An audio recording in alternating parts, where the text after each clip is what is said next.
Alright, so we have a new trailer for Pokemon Brilliant Diamond and Shining Pearl. There isn't a lot of new information inside, but it's still cool to see what is going on with the games. So let's hop into the Sinnoh Remake news. We get a teaser as to what is going to be inside the trailer, which is pretty cool. Also, less than a month! The games are pretty much almost out at this point. Kinda crazy. Pokemon Unite has been a really good distraction. I've also been addicted to New World. That's right, Candace's gym is a snow puzzle. That's going to be cool to check out. And then we get to see a little bit of the battle. So the inside of the gym, nice little ice theme going on, and Abomasnow versus Apom. Name a more iconic Gen 4, or not Apom, Ambipom. Name a more iconic Gen 4 matchup for your story, you know? And then we've got Boruto's grandfather looking interesting in the chibi.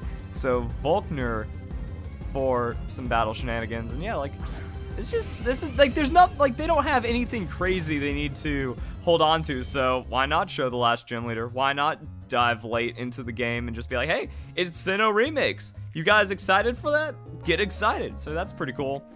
Team Galactic has their own mysteries going on, their story. I never really cared too much for the Team Galactic story in Gen 4. Gen 4 is really just about competitive underground and ball capsules for me, so I like, whenever I see the Team Galactic stuff, like, yeah, I know what this is. It's the story, and the game seems pretty much the exact same, which I have no problem with. It's just upgrade Diamond and Pearl, and I think we could have used that. Like, a lot of people wanted a Master Collection. A lot of people wanted a re-release of some of the older games in some form. Like, why don't we just have direct Game Boy Advance? That'd be pretty cool.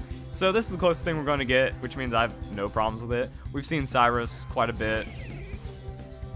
We've seen, like, this is effectively stuff we've already seen from a couple trailers ago. Was this in August? We got to see Cyrus just kind of chilling in the galactic battle scene. And then, hey, now we're getting to see legendary Pokemon. So we have the legendary Pokemon reveal. The interesting thing about these trailers is, like, it kind of lines up with other, like, Pokemon game reveals where it's like, oh man, these will be the new legendary Pokemon for Generation 9. That's crazy.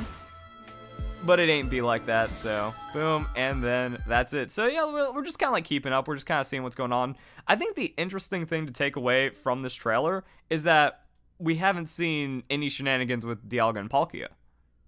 Because it feels like if there were going to be new forms for Dialga and Palkia, or some kind of like crazy thing going on with them, this would have been the time to show it. Now there could be some kind of craziness going on where everything's the same except for some kind of weird updated legendary lore, but that doesn't make a lot of sense. And if they're hiding it until the game comes out, and then that's going to be like some kind of like crazy just curveball inside the game, I could, again, wouldn't make sense, but I could kind of see it. But that would also be like unlike anything Pokemon has done before, because normally we know about something new and it seems to be a pretty powerful idea for a selling point, but it could also just be straight up Diamond and Pearl effective remaster, and I am down with that because everything is still looking pretty solid. And then we have this, the Platinum style outfit. So Pokemon Legends is going to get a cosmetic as the in-game early purchase bonus. We've seen this before. This is effectively your own tempo Rockruff. This is your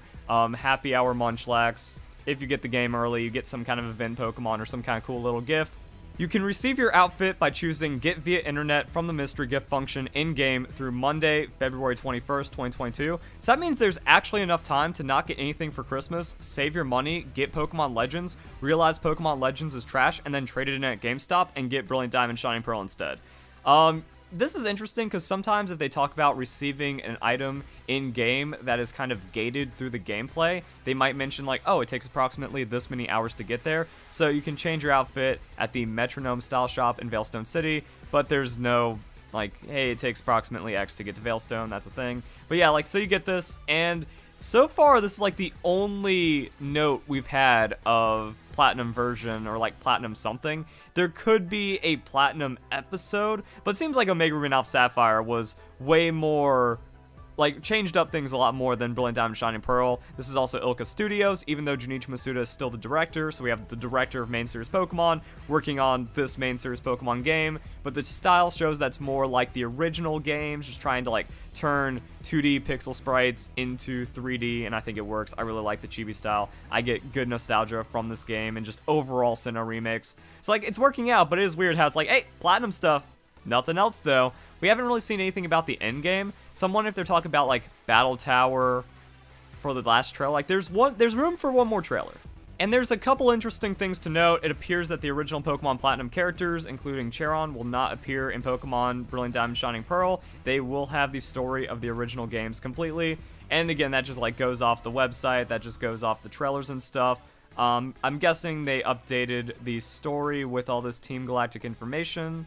So we have the mysterious Team Galactic, we've got Cyrus, we've got the commanders, and that's it. And maybe they, like, if there was something to extract, again, this feels like the time that it would have been done, where you just go like, oh, that's kind of spicy. I was also pretty young and mostly mashed A through my playthrough of Diamond and Pearl the first time, so did we ever find out what the statue means for the lore in the game? Or is it just kind of like some kind of reputation, like, hey, you're eventually going to find part of this Pokemon inside your game? And the funny thing is, this goes back to 2020 for the Sinnoh posting. The statue in Eternicity looks like Dialga and Palkia at the same time. Little did they know the remake would clarify about this, but I don't remember how this ended up panning out. I don't think it means anything new for Brilliant Diamond Shining Pearl. Game's just straightforward. And I never really cared for the Battle Frontier, because why would I split my effort between all those things when I can just play the Battle Tower, get all my battle points, go online, and wreck kids? That's what Pokemon's about. So, like, all the other things just seemed unnecessary to me and probably inefficient for the battle points. Using the rental teams for some of those, I guess, kind of worked out, but just never really panned out for me. So I can go without that, and really just kind of leaves open, like, is it the post-game that gets giga crazy and adds, like, everything to the games? But it looks the same. Like, there we go. That is what we know about Pokemon. That is what we know about Diamond and Pearl.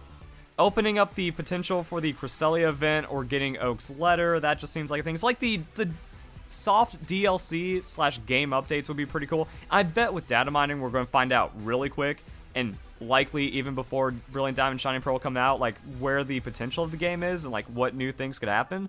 But overall, I'm like, yeah, like, it's just Diamond Pearl remakes. I'm down with that. Really, the only issue I have that's come out is, like, the secret base seems to be only statues. It doesn't really seem like there's as much character interaction. Like, it says adventure together with trainers all over the world in the Grand Underground. But I mean, like, you just get to look at my pretty statues and kind of guess, like, oh, he's trying to get all these fire-type Pokemon because he's going for a shiny Cyndaquil or something. Like, that's kind of it. Unless there's a difference in, like, your multiplayer base and your single player base, but we don't, again, that's just speculation. I'm not going to be like, this is the greatest game ever because of this thing that hasn't been confirmed at all that I wish was in the game. I'm not a Pokemon Legends Arceus fan. I stick to the truth. So when we look at this, it's like, yeah, also digging Fossil together, that seems cool. Never really got to take full advantage of that when it came to the weak Wi-Fi of the DS, but also I haven't seen anything for traps, and that kind of worries me. So we're going to see what happens there. And even though I don't like the removal of features like this, I think it's kind of a trading sideways to trading diagonally. Like, if the bases are completely removed and you can't, like, customize them with all the cool stuff that you buy with the gems, that does disappoint me a bit. However, if I can trade that for, like, min-maxing Pokemon spawns, again, it's more of, like, a trading sideways instead of, like, a complete upgrade, but it does seem like gameplay positive for me. Like, I like that more than the original feature, even though I wish that we had the original feature. Traps, though, like laying down traps with friends for hours on end, that was pretty cool. However, multiplayer open world Pokemon encounters, I'm also wondering, like, dude, imagine how toxic it gets if the Pokemon are overworld shiny. Like, from Pokemon Sword and Shield, the lesson you have to take away from that is you can never have or you can't not have overworld shinies with overworld Pokemon spawns. It made Pokemon Sword and Shield like the worst game for shiny hunting by not having that feature and then downgrading from Pokemon Let's Go. Still love Pokemon Sword and Shield. Still one of the best Pokemon games out there. But yeah, it's just like weird decisions that you find in this. So if Masuda is the director of Let's Go and the director of Pokemon Brilliant Diamond Shining Pearl, these should be shiny, right? Imagine how toxic and competitive that gets. Like, there's shiny Pokemon, everyone's gunning for it because the person's underground you connected to has, like, the spawn enhancements. That sounds fun. That does sound like another, like, angle of gameplay, and we're going to see how that plays out. Maybe fun fan streams, if it's code-based, where it's like, hey, join my underground lobby code and then just run around, have fun with me on stream for a couple hours. Like, I can see dozens of hours of gameplay, especially for, like, farming the fossil items. Grinding in this, I'm really looking forward to, and then buying or finding these statues. Like, it's still going to be good. So I guess the game gets downgraded from, like, a 10 to a 9.8. depending on like how the base works and how the traps are. And that's kind of it. Like, everything else looks Diamond Pearl. And I am down with that, because like that's what we need. We need a breather from all the shenanigans. And like Pokemon Legends is, I'm surprised we're getting as many Pokemon Legends trailers as we've been getting with how it's coming out after Brilliant Diamond, Shining Pearl. So it's kind of like Pokemon Legends is effectively getting treated like a Gen 9 game. I'm not saying it is Gen 9 or anything. What I'm saying is, if we had the new main series game and Brilliant Diamond, Shining Pearl didn't exist, it feels like that's how Legends is being treated now over Brilliant Diamond, Shining Pearl. So we're going to watch how this information plays out, but I could use a breather. Pokemon Sword and Shield is toxic. Wolf Glick has been confirmed as a liar and a cheater, even though people don't really care about that. It's like Pokemon Sword and Shield is lost. VGC has way too much cheating, hacking all over the place, and like .com Pokemon in every battle in Pokemon Sword and Shield. So let's have some fun with Brilliant Diamond, Shining Pearl. I'm down with that. So if you guys enjoy the video, hope you all have a nice day. Thank you very much for watching.